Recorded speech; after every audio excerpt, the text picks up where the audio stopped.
Boa noite, meus irmãos. Se coloque de pé no seu lugar. Olha que alegria, nossa irmã Grazi está cantando com a gente hoje, então ela tá tranquila, ela tá bem aqui, viu? Vamos abaixar as nossas cabeças e orar e começar esse tempo de culto ao Senhor. Senhor, obrigado pela tua presença, Deus, uma presença que nem sequer merecemos, ó Pai. Obrigado por esses irmãos que vieram à igreja, se comprometeram a estar aqui, desejando ouvir sua palavra, desejando ter com o Senhor em comunidade aqui, ó Pai. Que o Senhor nos guie, ó Deus, em tudo que vamos fazer, que realmente seja para a tua glória. Que não levemos em consideração, ó Pai, estarmos em poucas pessoas, mas a tua palavra diz que onde estivermos reunidos ou uma ou duas pessoas, o Senhor se faria presente. Então o Senhor está aqui conosco, nos console, nos acalente, ó Deus, com a sua presença, nos aqueça, ó Deus, com o teu Santo Espírito, ó Pai. Essa é a minha oração, em nome de Jesus, amém. Vamos louvar o Senhor, é teu povo.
Nosso Deus merece ser adorado, porque mesmo quando as coisas vão mal ou vão bem, Ele merece continuar sendo adorado. É o que vamos cantar agora.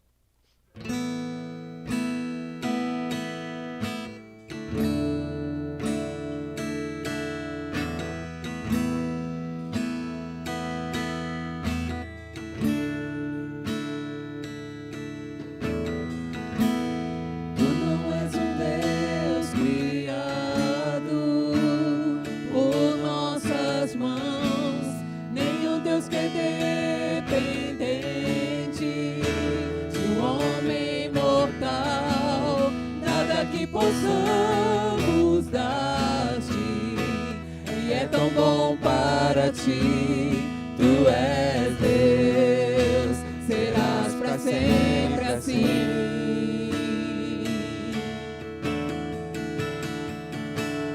Tu somente és Deus, o eterno Senhor, o teu trono é o céu, tu somente és Deus, hoje aqui, sendo os meus dias bons, ou se forem maus, tu comigo estás.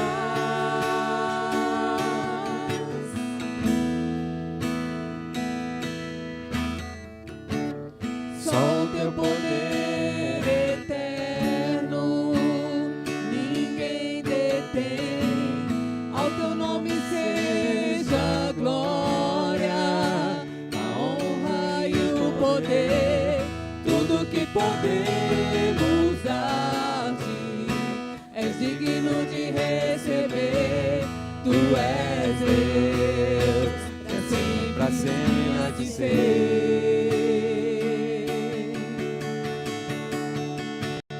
Tu somente és Deus, o eterno Senhor,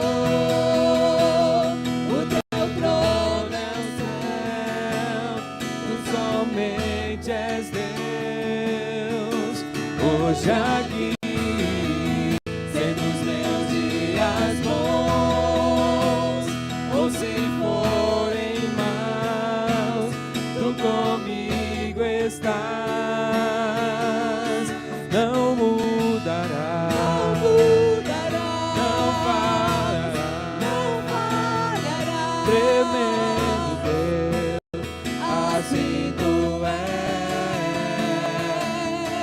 Não mudará, não falhará, tremendo Deus, assim tu és.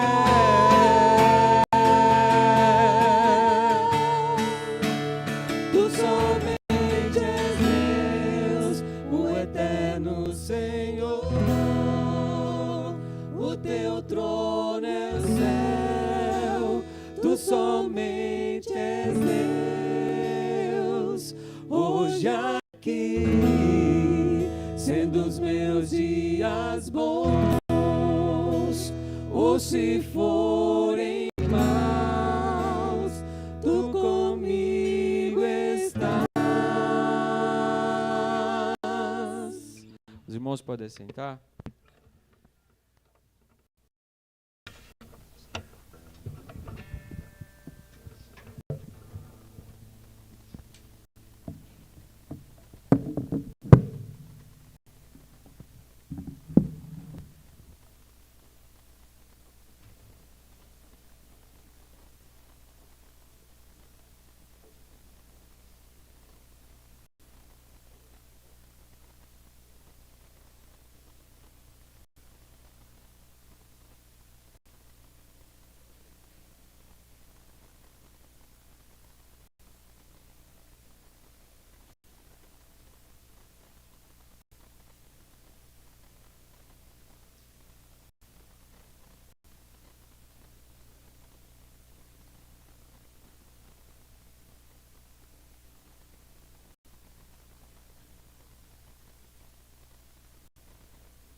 Graças a Deus, estamos mais uma vez aqui juntos para a gente aprender um pouco mais da palavra do Senhor.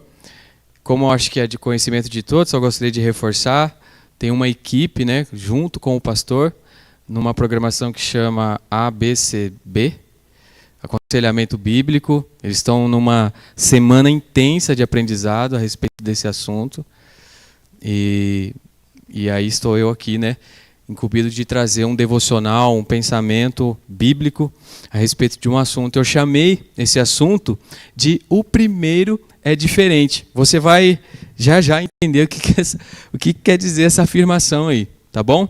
A gente vai pensar um pouco em Apocalipse 2, de 1 a 11. Eu gostaria que você abrisse aí, mas não gostaria que o nosso slide colocasse o texto ainda.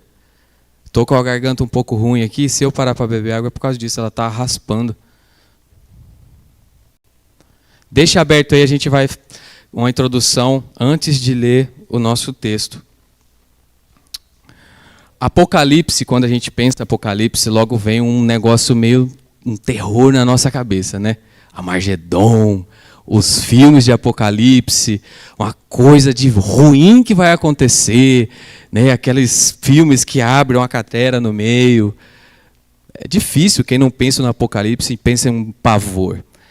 Um pregador muito famoso, você deve conhecer, o Billy Graham, um dos maiores evangelistas que já passou por essa terra. Ele tem uma frase dele que ele diz assim: fique tranquilo, eu li a última página da Bíblia, que é Apocalipse, e tudo fica bem, tudo acaba muito bem. Ou seja, é um livro sobre esperança. Apesar de carregar essa mística de Apocalipse ser um livro pesado, certo momento ele fala sobre juízo, né? Apocalipse de 1 a 4, não, mas de 4 em diante vai tratar um juízo. Então a gente vai ver figuras ali muito complicadas. Eu nem me atreveria a falar sobre o livro de Apocalipse aqui, porque é uma área muito teológica, muitos elementos, a besta e o dia dos... Meu irmão, ali tem que estudar. Ali o homem tem que ralar para a gente entender o que está querendo dizer ali. Mas, ao mesmo tempo, o Apocalipse traz para a gente uma ideia daquilo que é urgente. Nós corremos o tempo todo para lá e para cá e nós mesmos colocamos as nossas urgências do dia a dia ou da nossa vida. Talvez esse ano meu foco é perder peso. Esse ano meu foco é colocar os meus filhos na faculdade. Isso é urgente na minha vida. Apocalipse fala, olha, eu acho que você deveria pensar as suas urgências. Eu acho que o urgente mesmo é estar preparado, estar pronto para a volta de Jesus Cristo. Nós não vamos falar sobre a volta de Jesus, mas Apocalipse não puxa essa ideia. Nós estamos aqui numa igreja, enquanto eu cantava, eu reparava os irmãos entrando, e eu lembrava daqueles filmes de arrebatamento, né? Ia só um pedaço da igreja e ficava um tanto. Meus irmãos, a gente deve pensar sobre isso. Nós devemos preparar o nosso coração sobre isso. E do capítulo 1 de Apocalipse até o capítulo 4, Jesus vai tratar com a igreja. A Bíblia diz que o juízo começa pela igreja. E não começa no mundo. O juízo começa pela igreja. Todas as nossas obras serão julgadas por aquele que é o dono da igreja, Jesus Cristo, a qual o Senhor colocou acima de todos, a qual todo joelho se dobrará. Mais uma informação importante antes da gente entrar no nosso texto: o livro de Apocalipse também foi escrito por João, o discípulo do amor. O discípulo do amor foi incumbido de trazer revelações tão densas, tão pesadas a respeito do tempo que há de vir. Veja, aqueles que estão com Cristo, nova criatura, não há condenação, mas responderão pelos seus atos. Nenhum de nós passará sem responder pelos nossos atos. Se você é adepto a essa teologia ou a outra teologia, a Bíblia diz que nós seremos julgados. Nós passaremos pelo juízo final. O autor desse livro, Apocalipse, foi João. Eu estou trazendo isso porque talvez tenham irmãos... Eu nem lembro se o pastor pregou alguma vez aqui. Eu não me recordo, de verdade, se o pastor pregou alguma vez Apocalipse. E muitos de vocês são novos entre nós aqui. O cara vai falar sobre Apocalipse. Então deixa eu explicar algumas coisas sobre Apocalipse para você. Foi escrito por João. O único até então vivo nessa época. Você acompanhou Atos, Paulo foi morto, Pedro foi morto, colocaram Pedro de ponta cabeça, muitos mártires e o único dos discípulos até então vivo. Em meados de 81 a 96 depois de Cristo, aqui muita coisa tinha acontecido já. Muita lenha tinha queimado aqui. Historiadores dizem que ele tinha por volta de 90 anos, João já estava velhinho, o discípulo do amor, um dos mais chegados de Jesus Cristo. E dentro desse contexto, João é arrastado e preso na ilha de Pátimos, onde o próprio Jesus aparece para ele e revela as palavras. Estou arrepiado, irmão. Eu não sei porquê, mas eu me arrepio quando eu falo. E o próprio Jesus revela para ele as palavras do Apocalipse, de como tudo isso aqui acaba, de como Jesus completa o plano perfeito começado naquela cruz. E o nosso foco hoje será em uma das cartas que Jesus, das 7 cartas que Jesus dá àquelas igrejas. Você lembra de uma igreja famosa no Novo Testamento? Éfeso. Já ouviu falar? Pois bem, Jesus tem uma carta de 7 versículos para aquela igreja onde a gente vai destinar aqui. Éfeso era, naquela época, era a mais importante cidade da Ásia, com mais de 30 mil habitantes. Naquela época, 30 mil habitantes é uma São Paulo hoje, é uma grande metrópole. Éfeso era um centro de idolatria e ocultismo. Abrigava o templo da deusa Diana, Artemis, uma das 7 maravilhas do mundo. Por que eu estou trazendo essas informações, meus irmãos? Porque essa igreja passava por muitas perseguições. Essa igreja passava por muitas tribulações. Ela estava ali estabelecida num ambiente que as pessoas adoravam o imperador romano, Domiciano. E esse imperador que leva João preso. Esse é o último discípulo. Põe esse homem preso que a gente acaba com esse cristianismo agora. No soar do gongo, no último instante da vida de João, Jesus revela isso para ele. As cartas do Apocalipse para as igrejas. E é o que a gente vai pensar hoje.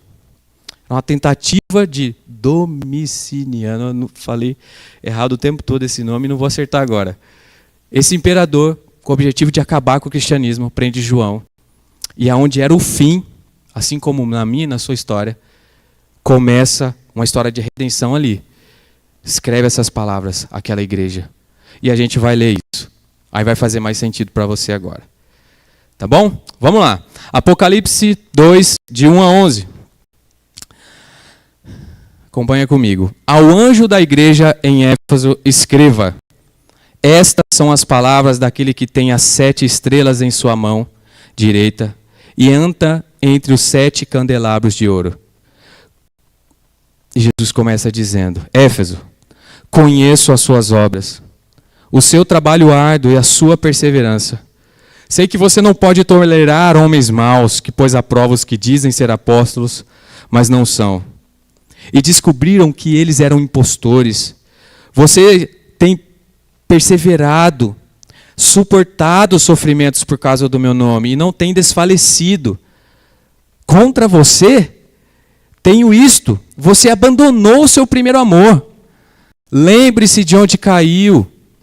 Arrependa-se e pratique as obras que praticava no princípio. Se não se arrepender, virei a você e tirarei o seu candelabro do seu lugar. Mas há uma coisa em seu favor, Éfeso. Você odeia as práticas dos nicolaítas, como eu as também odeio. Aquele que tem ouvidos, ouça o que o Espírito diz às igrejas. Ao vencedor, darei o direito de comer a árvore da vida que está no paraíso de Deus. E para a gente discorrer esse texto, eu separei em 4 pontos. E o primeiro deles é a apresentação de Jesus. Ao anjo da igreja em Éfeso, escreva: essas são as palavras daquele que tem as 7 estrelas. Você deve estar se perguntando: o que é 7 estrelas, Tiago? Você vai falar? Depois, na hora que o pastor voltar, a gente pergunta para ele. Brincadeira. Aqui é a autoridade que está no nome de Jesus Cristo. Aquele que tem em sua mão direita e anda em os 7 candelabros de ouro. E o nome dele é Jesus Cristo. Ele se apresenta dessa forma. O dono da igreja de Éfeso, aquele que conhece, julga as intenções, estava ali. Presença ativa e contínua na vida daquelas 7 igrejas. Ele, Jesus Cristo, não estava só em Éfeso, ele está aqui e agora. Isso deve mexer com a nossa estrutura. Jesus está aqui, nos examinando, julgando os nossos corações. Ele sonda, examina, corrige, consola as igrejas. Vê o que ele diz para Éfeso, no versículo 2 aí. Éfeso, eu conheço as suas obras. Eu sei quem você é. E Jesus está dizendo para a primeira igreja batista hoje: eu conheço vocês. Eu sei quem vocês são. O que ele tem para dizer a gente não sabe. Aonde ele irá nos encontrar. Como ele irá nos encontrar. O Senhor Jesus, isso é um fato que deve mexer as nossas entranhas. Jesus conhece as nossas obras, irmãos. Se são de palha ou se são de ouro. Se soprar, a palha evapora. Ou se realmente a gente tem entregado as nossas obras aos pés de Jesus Cristo. O nosso caminhar tem sido reconhecido por Ele. E você vai se recordar que em alguns textos diz: aparta de mim porque eu não te conheço. Jesus, mas eu expulsei demônios. Eu estava na igreja, mas eu não te conheço. Para Éfeso, não. Para Éfeso, Jesus fala: eu conheço esse povo. Eu conheço. O Senhor não está ausente. Ele está no meio de nós. Isso, coloquei aqui uma pergunta: isso nos apavora ou nos conforta, nos alegra? Ou esquecemos da presença de Jesus no nosso meio? Que diferença faz isso ou não? A quem nós estamos adorando quando viemos nesse lugar? Quando você sai da sua casa para cultuar o Senhor. Nesse ponto 1, a gente já entende que a nossa mentalidade deve... Jesus estará lá. Deixa eu me preparar. Deixa eu cuidar do meu coração. A maneira como eu encontro com os meus irmãos. A maneira com que eu me porto na casa do Senhor. Eu devo cuidar do meu coração. Temos temido essa presença? Segundo ponto. Jesus reconhece as virtudes da igreja de Éfeso. Vamos ler juntos aí, mais uma vez. Olha, Éfeso, eu conheço as suas obras, o seu trabalho árduo e a sua perseverança. Sei que você não pode tolerar homens maus, que pôs à prova os que dizem ser apóstolos, mas não são, e descobriu que eles eram impostores. Você tem perseverado, suportado sofrimentos por causa do meu nome, e não tem desfalecido. Olha as características que ele coloca para aquela igreja de Éfeso. Aquela igreja não era conivente com o erro. Era uma igreja aguerrida. Foi uma igreja que conviveu numa época extremamente complicada e muito diferente da nossa realidade hoje. Eu sei que existem apóstolos aí hoje, mas ninguém teve que enfrentar um apóstolo dentro da igreja. Aqui nós. Mas essas pessoas enfrentavam. Nessa época levantando apóstolos, dizendo ser apóstolos, mas não eram. Era uma igreja perseverante. Observe o texto. Perseverante no sentido de que sabia passar por provações, aguentava o tranco, não desfalecia. Era um exército aquele povo. Paulo pastoreou os Efésios.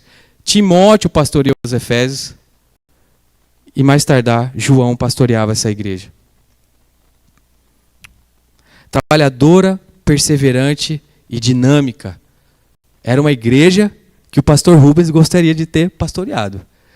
Porque esse povo aqui, no dia da IBF, aparecia gente de todo canto para ajudar.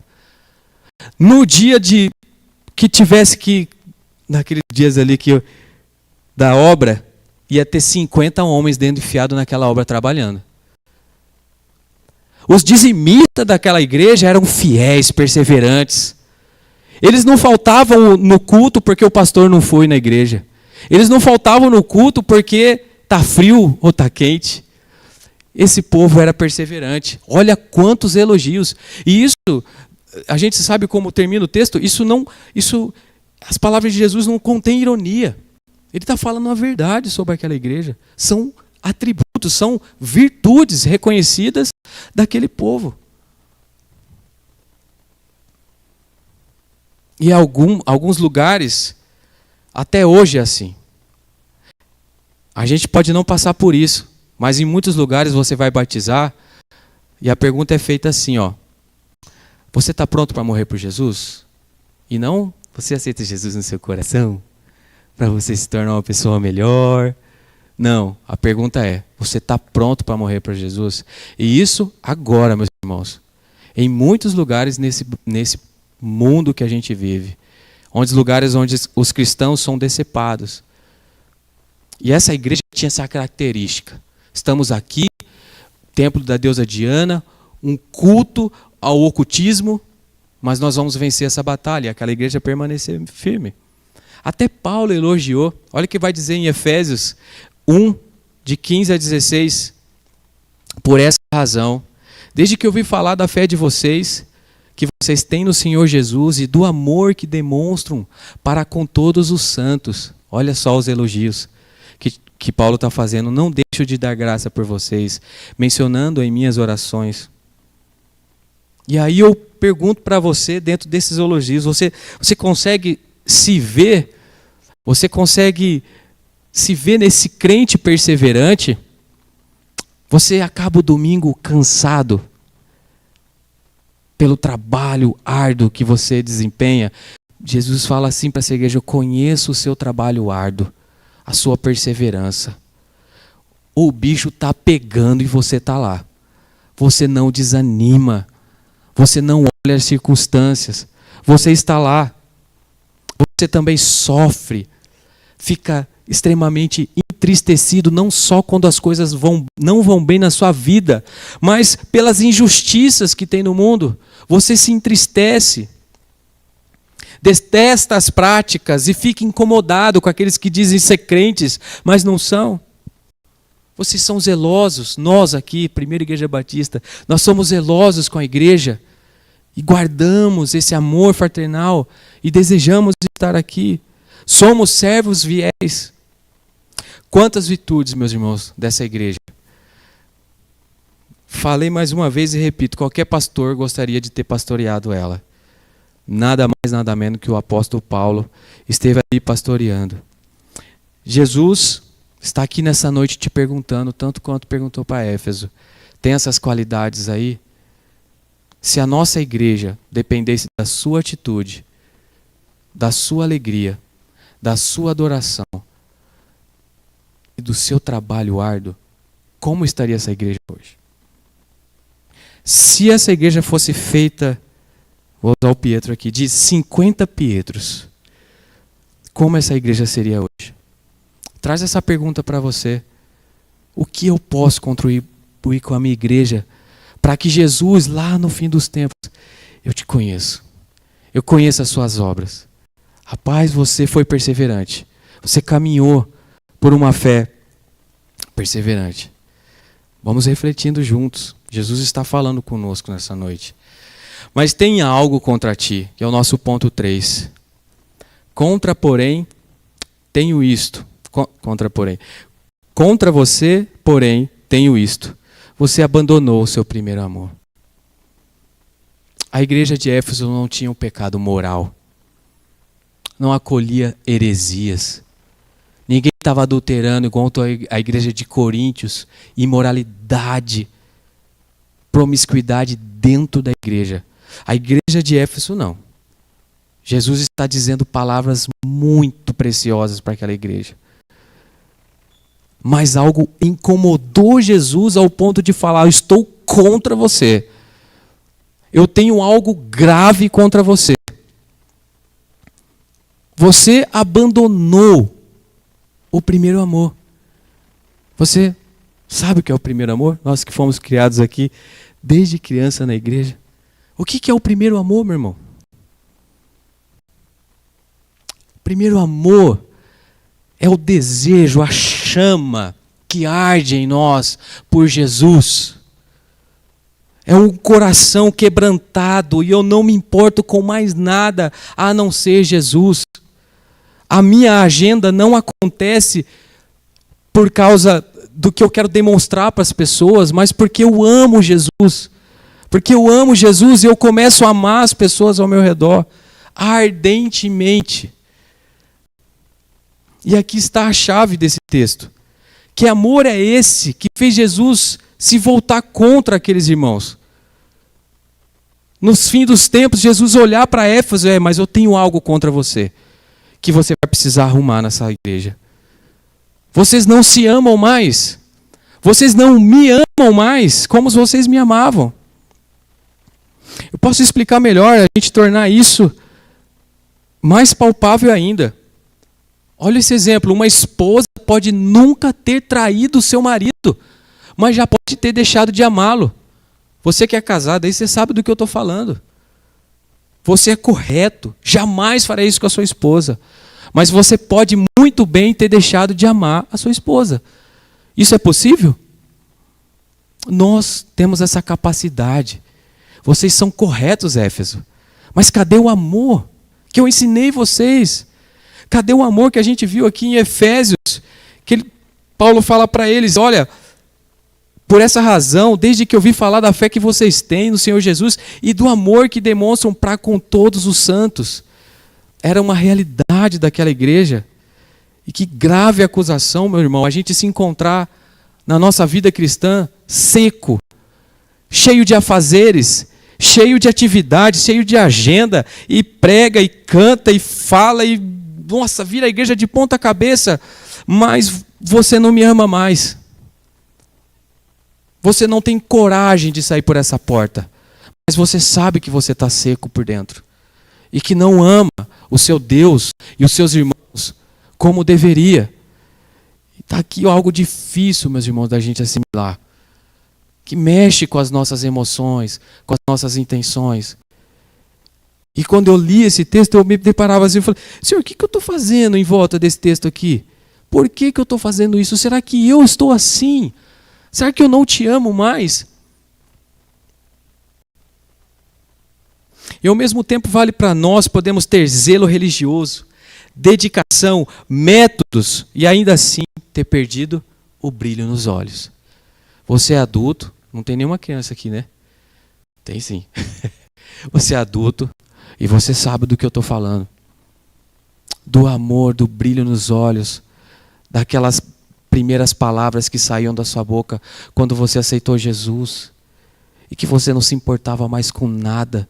A presença de Jesus, eu vejo os meus irmãos, dá licença, quando os meus irmãos estavam aqui professando a fé e vocês derramavam lágrimas, quem está daquele jeito ainda, meu irmão? Quem falava, eu sei o que Jesus fez por mim, eu não consigo nem falar, eu não quero nada, eu só quero Jesus. Só que eu vou falar uma coisa para vocês, vai passando os dias, esse Jesus já não vai sendo suficiente mais. O nosso coração vai se endurecendo, a gente vai ficando seco, seco a ponto de nem admitir que estamos assim, irmãos.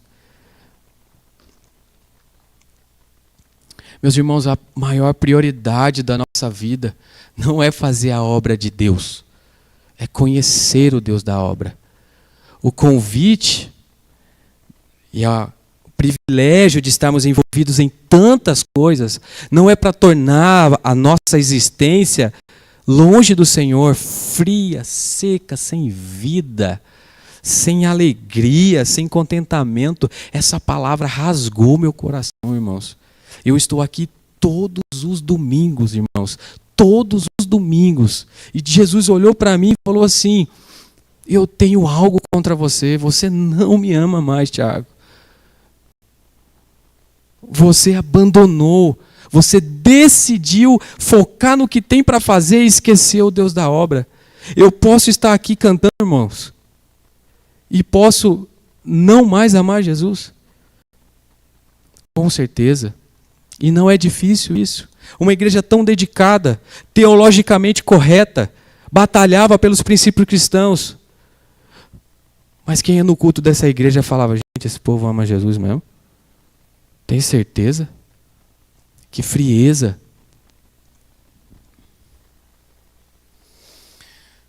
E mais, abandonamos o primeiro amor quando temos a habilidade para examinar os outros, mas perdemos a capacidade de examinar a nós mesmos. Devemos fazer isso, irmãos.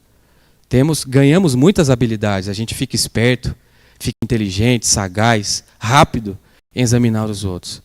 E a palavra de Deus nos chama hoje para examinar o nosso coração. Como se encontra o seu coração nessa noite? Reflita isso. A palavra de Deus é tão maravilhosa, ela é tão simples. Né? A gente fala lá de João, dos candelabros, mas Jesus fala assim, olha, isso aí não adianta nada sem amor. Sem amor vocês são como um sino que ressoa, fica barulhando lá e não tem efeito nenhum. Vocês ficam atrás de heresia. A verdade sem amor é faca, ela divide, ela mata as pessoas. Vocês não me amam mais. O que temos entregado ao Senhor é preocupante para a nossa vida. Passarmos, eu estou correndo um risco eminente. Passarmos uma vida inteira dentro da igreja. Minha mãe, desde que eu era molequinho, me leva na igreja e chegar para Jesus e Jesus falar para a gente: não te conheço. Você esteve pelos status. Você não foi lá para fora porque você tem medo do que acontece lá fora. Aqui é legalzinho, aqui é bonzinho. Eu conheço o seu coração, Tiago. Seu coração nunca foi meu. Você nunca amou as pessoas de verdade. Você se acostumou com aqueles louvores. Você se acostumou com as canções. E o Senhor nos chama, no capítulo 4, para o recomeço. Cheio de graça, cheio de amor e de verdade.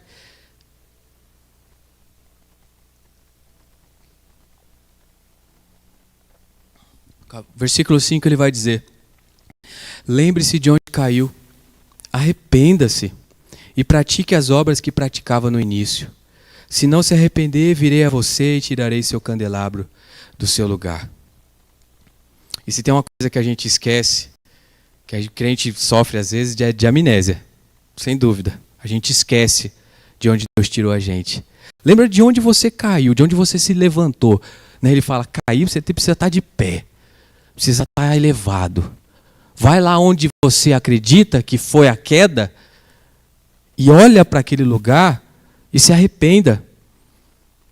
Muitas vezes é dentro do nosso quarto que foi a queda, porque a gente deixou de visitar o nosso quarto em prontidão, em oração, como aquela mulher, como Maria, que estava aos pés de Jesus. E Marta: vamos lá fazer as coisas, vamos lá na IBF, vamos lá cuidar. Não, eu tenho mais o que fazer, eu estou aos pés de Jesus Cristo. Quanto de nós está aos pés de Jesus, se arrependendo? Você se lembra, meu irmão? Você que é mais antigo, você se lembra dos primeiros dias da sua conversão? De como que era? Eu era adolescente. E eu me emocionei quando eu lembrei de tudo aquilo, visitando esse texto. A gente sentava eu mais 3, 4 adolescentes, a gente sentava aqui, ficava estudando a palavra 2, 3 horas. E ficava comentando: e esse texto, e aquilo lá, e aquilo lá, e aquilo lá. Nossa! E a gente começou a influenciar os adolescentes da nossa época. Não tem um aqui. Mas a gente começou a influenciar, a gente começou a pegar fogo um no outro. Não, vamos ler. Adolescente, meu irmão. Longe do TikTok, do Instagram, do Facebook, lendo a palavra de Deus. Aquilo é uma alegria. A gente comentava um com o outro: nossa, como isso tem mudado o meu coração. Como isso tem me avivado. Eu convido a você a se lembrar o prazer que era lembrar da sua salvação. Jesus, eu lembro do irmão Márcio aqui, dá licença, irmão Márcio. A alegria dele contar que eu não acredito que Jesus fez isso comigo, as lágrimas rolam. Por que, meu irmão, que a gente se transforma nisso? Por que a gente perde essa humildade com Jesus Cristo? E a gente se acostuma com o templo, com a vinda no culto, e fica difícil. Fica difícil pastorear um povo que já sabe tudo, não se quebranta, não se humilha. Faça exercício agora, traga na sua memória como era no início da sua conversão. E ele continua: e arrepende-te e pratique as primeiras obras. Ele não está falando para deixar de ser perseverante. Ele não está falando para deixar de ser zeloso com a casa de Deus. Ele não está falando para começar a pregar heresias e aceitar tudo que acontece em nome do amor. Nas primeiras você era diferente. Quando você começou, veja o que o texto diz: e pratique as primeiras obras. Lá no começo era diferente.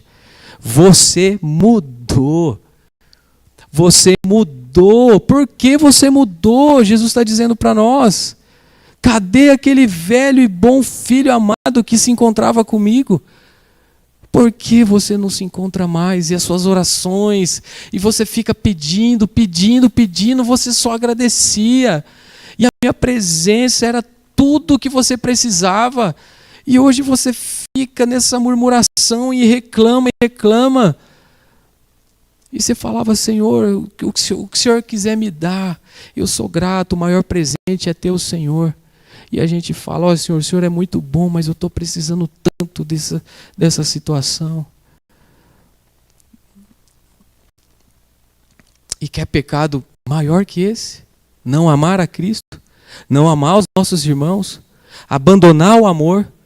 Marcos 12:30 diz que é mandamento do Senhor. Ame o Senhor teu Deus de todo o seu coração. De tudo. De tudo. Então, Tiago, você está dizendo que eu me converti de novo aqui, irmão, lendo esse texto. Eu falei, Senhor, eu abandonei mesmo. Me perdoa. Ame o Senhor, o seu Deus, de todo o seu coração, de toda a sua alma, de todo o seu entendimento e de todas as suas forças. Aqui não está escrito, faça a obra do Senhor o máximo que você conseguir. Negligencie seu tempo devocional. Não, aqui está falando, ame o Senhor. Coloque Ele em primeiro lugar, com todo o seu coração, com toda a sua alma e com todo o seu entendimento. Devemos nos arrepender e nos voltar às primeiras obras. Aqueles dias que nós tínhamos fome. E é tão bom sentir fome de Deus, irmãos. E a primeira coisa quando você está doente, o que vai embora? Quando você está com aquela gripe, eu falo para a amor, come, e ela, não estou sem fome. A gripe corta a fome. Você não tem fome. E agora, o que eu faço? A palavra de Deus está dizendo, se arrependa e volte para aquele lugar. Senhor, talvez eu tenha me tornado alguém duro, seco. E eu me tornei um religioso, frio, arrogante. Eu preciso me colocar nesse lugar, porque realmente eu não tenho mais vontade de ler a tua palavra. Eu orava algumas horas e era tão prazeroso aquilo, mas hoje eu não tenho mais essa vontade. Fica 4, 5 horas sem comer, não dá fome, irmão. A vida espiritual é a mesma coisa, a gente precisa sentir essa fome e sede. Não, mas eu não vou sentir não, porque mesmo não sentindo eu sou obediente. Não, é amor, é desejo, é amor pelo aquele Deus que morreu na cruz por nós. É isso que Jesus está pedindo para a gente. Não tenho prazer, não tenho alegria mais em fazer isso. Para mim virou algo comum. Ler as palavras da Bíblia é a mesma coisa de ler Paulo Coelho, Joel J. e o Pablo Marçal. Não faz diferença nenhuma. E o versículo 7 termina. Aquele que tem ouvidos, ouça o que o Espírito diz à igreja. Aquele que tem ouvidos, sabe por quê, meu irmão? Nesse tempo que nós estamos vivendo, as pessoas taparam os seus ouvidos. Elas fecharam os seus ouvidos para ouvir os seus próprios prazeres, a sua própria vontade. E quem está seco, duro por dentro, não quer ouvir.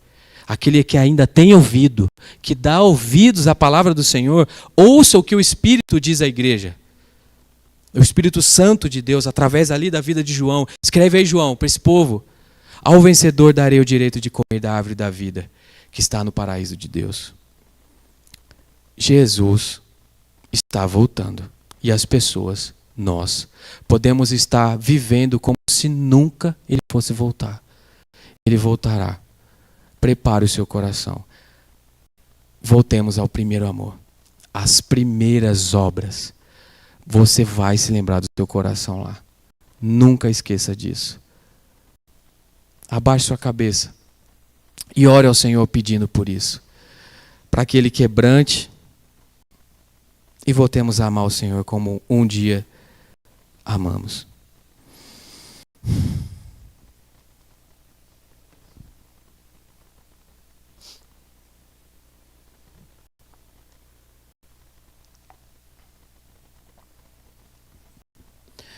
Senhor Jesus, obrigado pela Tua palavra, Deus. Que é viva, é eficaz e ela é prazerosa, Senhor. Obrigado por confrontar o nosso coração, por mostrar onde a gente erra e pacientemente nos dar o escape, que é o arrependimento, ó Deus.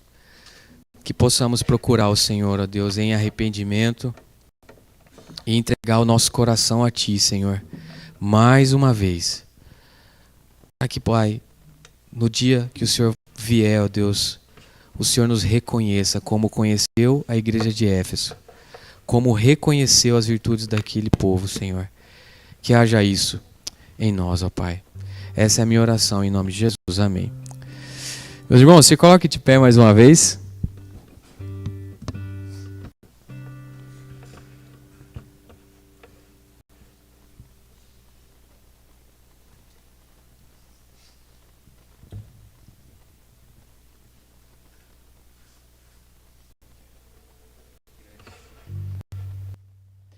Essa música, se você puder lembrar disso que nós falamos agora, enquanto você canta.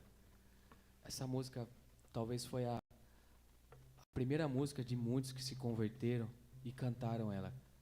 Mas cante de todo o seu coração ao Senhor. Grande é o Senhor e muito digno de louvor. Vamos louvar o Senhor. Não, nós somos poucos aqui, é um culto de quarta-feira, mas louve ao Senhor como se fosse o último dia da sua vida. Isso mudará a realidade.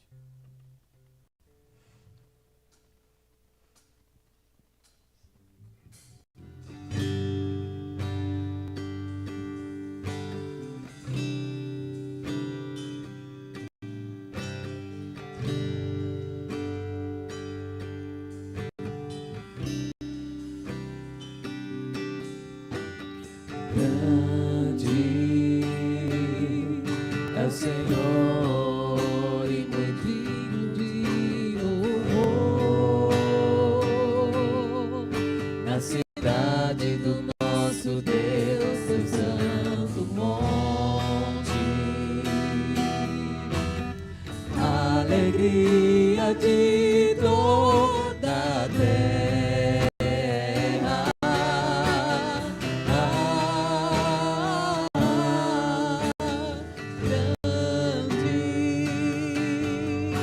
Senhor em quem nós temos a vitória,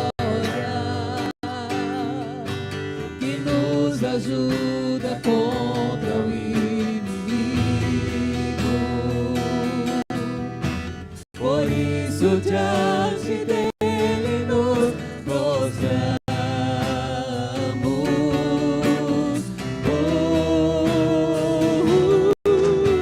Queremos o teu nome engrandecer e agradecer-te por tua obra em nossas vidas. Confiamos em teu infinito amor, pois só tu és o Deus eterno sobre toda a terra e céu. Mais uma vez queremos. Queremos o teu nome engrandecer e agradecer-te por tua obra em nossas vidas. Confiamos em teu infinito amor, pois só tu és o Deus eterno sobre toda a terra. Pois só tu és. Pois só tu és o Deus eterno sobre toda. Mais uma vez para acabar. Pois só tu és o Deus eterno sobre toda a terra e céus.